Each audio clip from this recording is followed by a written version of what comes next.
immigration. It's one of the most debated topics in Australian politics today. With the federal election just weeks away, set for 3rd May 2025, both major parties are making promises to downsize what they call a big Australia. But here's the catch. Nobody really knows what that means or who actually believes in it. So, let's break it down for you. The term Big Australia gets thrown around a lot during election season.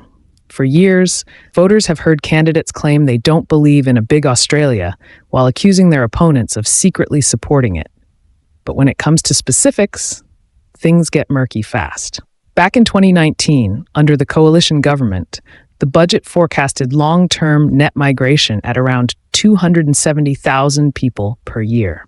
Fast forward to now, and the latest budget assumes net migration will sit closer to 225,000 annually. Sounds like a reduction, right?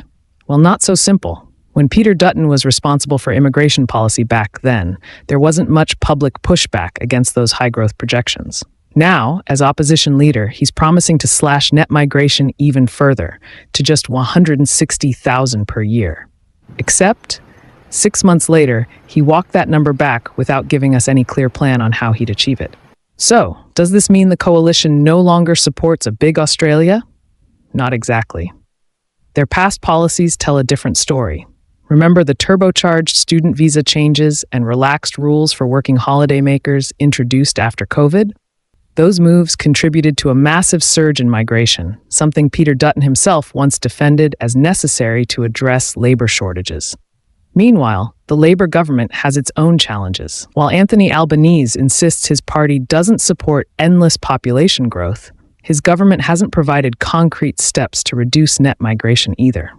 They've forecasted a target of 225,000 per year, but remain vague on how they'll make that happen. And speaking of targets, here's where it gets tricky. Both sides agree on reducing permanent migration caps, but only on paper. The Labour government plans to keep the migration program at 185,000 annually, including thousands of visas earmarked for Pacific nations. On the flip side, Peter Dutton wants to cut the cap to 140,000. Problem is, he hasn't explained which categories he'll trim.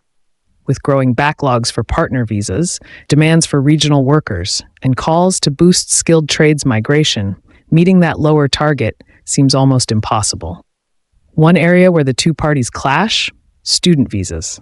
Labour's capping legislation aims to control the influx of international students, but without full support from the Greens and the coalition, those caps might never see the light of day. And guess who opposes them outright? You guessed it, Peter Dutton.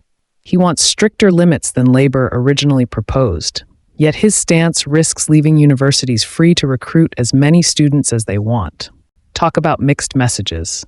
At the end of the day, both major parties are trying to convince voters they're not fans of a big Australia, yet neither has offered a detailed roadmap to prove it.